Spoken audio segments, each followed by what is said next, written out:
अस्सलाम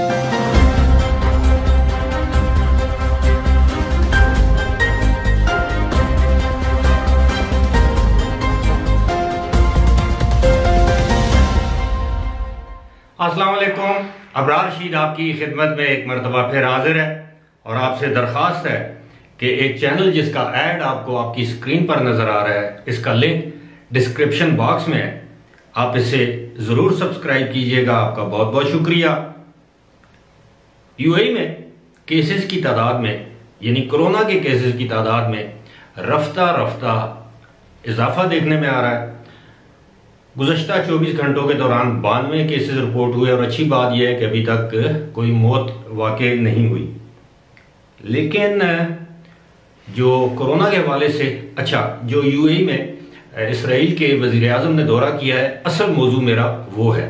लेकिन इसी के साथ साथ मैं ये भी आपको बताता चलूँ कि बरतानिया ने पहली मरतबा एक ऐलान किया है कि जो कोरोना वायरस पर लगने वाली या लगाई जाने वाली पाबंदियां हैं या जो प्रोटोकॉल्स हैं वो लेवल 3 से लेवल 4 तक चले गए हैं, यानी तीसरे दर्जे से चौथे दर्जे पर, यानी उनको बढ़ा दिया गया है। और आने वाले दिनों में यानी क्रिसमस और नए साल की तातीलात और तकरीबात के दौरान मजीद पाबंदियां लगाई जा सकती हैं। इसी के साथ साथ बरतानिया के वजीर आज़म ने ऐलान किया है कि ओमिक्रॉन नामी वायरस के बायस बरतानिया में आज एक हलाकत भी हो चुकी है। इसी के साथ साथ हम बात करते हैं फ्रांस की। फ्रांस ने 6 जनवरी तक फ्रांस के अंदर मौजूद तमाम नाइट क्लब्स को बंद करने का ऐलान किया है। दीगर यूरोपीय ममालिक में पाबंदियां दिन ब दिन बढ़ती जा रही हैं। लेकिन इस वक्त जो मेरा मौजू है, जिस तरह मैंने बताया कि इस वक्त मशरक़ वुस्ता यानी मिडल ईस्ट में क्या खिचड़ी पक रही है, बल्कि मैं तो ये कहूँगा कि कौन सी देग बन रही है। और खिचड़ी में तो 2-3 अज्जा होते हैं, देग में ज़्यादा होते हैं। और आजकल एक देग सुना है इस्लामाबाद या पाकिस्तान में पक रही है, और वो आप जानते हैं पाकिस्तान की सियासी सूरत हाल के हवाले से।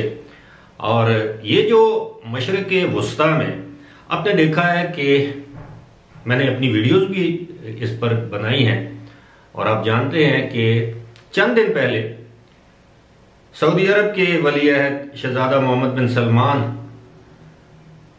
ने दौरा किया ओमान का, यूएई का, बहरीन का, कुवैत का। इस दौरे को काफ़ी अहमियत दी जा रही थी, बल्कि कतर का। और इस दौरे की अहमियत के बाद फौरी तौर पर अब इसराइल के वजीर आज़म पहली मरतबा सरकारी दौरे पर यूएई आए। इसराइल के वजीर आज़म का नाम है नफ्ताली बेनेट। और इस बात में किसी शक व शुबे की गुंजाइश नहीं कि वो इस वक्त दुनिया भर में अगर इस्लाम या मुसलमानों का दुश्मन किसी को करार दिया जा सकता है तो ये शख्स पहले नंबर पर है। माजी में ये एक ब्रॉडकास्टर रहा है, न्यूज़ एंकर रहा है। इस्लाम और मुसलमानों के खिलाफ इसकी दुश्मनी किसी से ढकी छुपी नहीं है। हाल ही में गजा में जो वाक़यात हुए, जिस तरह नहते फ़लस्तीनियों को शहीद किया गया, बल्कि आज भी एक फ़लस्तीनी को गिरफ्तारी के दौरान गोली मारकर शहीद कर दिया गया। ये सारी चीज़ें कोई मेरे लिए किसी हैरत का बायस नहीं है। लेकिन हैरत की बात यह है कि ऐन उस वक्त जब इसराइल फ़लस्तीन में जुल्म के पहाड़ जो है वो तोड़ रहा है, ऐन उसी वक्त इसराइल में एक मुकाबला हुस्न होता है। 80 उसमें जो है वो पार्टिसिपेंट्स शरीक होती हैं ख़वातीन, और भारत की 21 साल खातून कह लें, लड़की कह लें, दोशीज़ा कह लें, मॉडल कह लें, उसको मिस यूनिवर्स का खिताब दिया गया या क्राउन उसके सर पर सजाया गया। और यह बताया जा रहा है कि 21 साल बाद भारत को यह एजाज़ हासिल हुआ है। अब इस पर भी बहुत सी आलमी तंजीमों ने बड़ा एहतजाज किया कि जबकि इसराइल में लॉकडाउन है और बड़ी सख्त पाबंदियां हैं, और एक तरफ इसराइल जो है वो फ़लस्तीनियों पर जुल्म ढा रहा है, उसके बावजूद वहाँ पर मुकाबले हुस्न मुनक़िद किए जा रहे हैं, यानी इंटरटेनमेंट, इंजॉयमेंट। खैर, एंड उससे एक दिन पहले यूएई के वज़ीर आज़म, इसराइल के वज़ीर आज़म यूएई का दौरा करते हैं। अब इस दौरे के दौरान जाहिर है उन्होंने जो वहाँ के डिफेक्टो हुक्मरान हैं, दर हकीकत जो वहाँ के हुक्मरान है, इस वक्त अमली तौर पर हुक्मरान हैं, शेख मोहम्मद बिन जायद, उनसे उनकी मुलाकात हुई आज, और मुलाकात में जाहिर है बामी दिलचस्पी के उमूर, और ये बताया गया कि जनाब बड़ी खुशी की बात है, हमारे मुरासिम जो हैं वो गहरे हो रहे हैं कि इसराइल के वज़ीर आज़म पहली मरतबा यूएई की सरजमीन पर आए, और ये ताल्लुकात आइंदा मज़ीद मुस्तहकम होंगे, मजबूत होंगे। इसराइल के वज़ीर आज़म ने यहाँ तक कहा कि उन्हें बड़ी खुशी है कि यूएई के जो अबू धाबी के जो वली अहद हैं, जो यूएई के मुसल्लह अफवाज के डिप्टी सुप्रीम कमांडर हैं, MBZ मोहम्मद बिन जायद, उन्होंने इसराइल दौरे की दावत को बखुशी कबूल कर लिया है और जल्द ही वो इसराइल का दौरा करेंगे। ये सारी चीज़ें अब आपको आपके सामने एक नक्शा पेश कर रही हैं कि इस वक्त मशरिक़ वुस्ता जो इसराइल को अपना दुश्मन अव्वल मुल्क समझता था, रियासत समझता था, एक नाजायज़ रियासत, आज उस पर सब जो हैं वो दामे दरमे सुखने कुर्बान होते नज़र आ रहे हैं। इसकी कोई ना कोई तो वजह होगी। वजह मईशत, कारोबार। अब कुछ लोगों का ये कहना है कि जी यहूदियों से कारोबार करना जो है वो जायज़ नहीं है। इस पर यूएई के चंद मुफ्तियों ने ये फतवा भी दिया, ज़ाहिर सरकारी मुफ्ती हैं। उन्होंने कहा कि जी रसूल पाक सल्लल्लाहु अलैहि वसल्लम के दौर में भी उन्होंने यहूदियों से तजारत की थी और इसमें कोई मुमानियत नहीं है।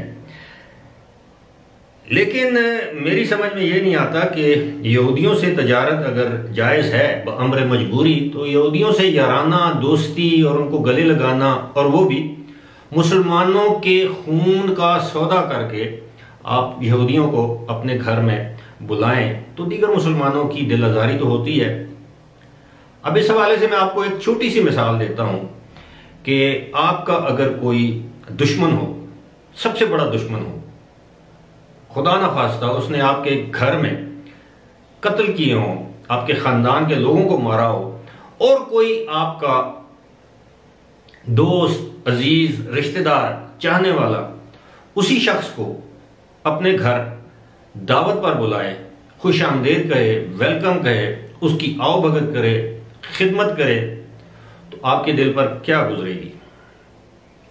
बिल्कुल इसी तरह की सूरत हाल है कि किस तरह इसराइली अफवाज, सिक्योरिटी फोर्सेस आम फ़लस्तीनियों को, जिसमें ज़रूरी नहीं कि मुसलमान ही हों, फ़लस्तीनियों में गैर मुस्लिम भी हैं, क्रिश्चियंस भी हैं, उनको कत्ल किया जाए, छोटे छोटे मासूम बच्चों को गोलियां मारी जा रही हों, ख़वातीन को बरहना करके उनको रुसवा किया जाए, और दूसरी जानब हम इसराइल के आगे बिछे जा रहे हैं। बहरहाल ये सारी बात आपको समझाने का मकसद ये है कि हर मुल्क के, हर रियासत के अपने मफादात होते हैं, हर रियासत अपने मफादात के ताबे होती है, होना चाहिए। इसलिए पाकिस्तान को भी जज्बातीपन से निकलकर अपने मफादात का ख्याल रखना चाहिए, क्योंकि जिन बरादर इस्लामी ममालिक पर पाकिस्तान तकिया करके बैठा हुआ है, वो बरादर इस्लामी ममालिक अब पाकिस्तान नहीं, इसराइल और भारत की जानब देख रहे हैं। फिलहाल इसी के साथ मुझे दीजिए इजाजत। खुदा हाफिज।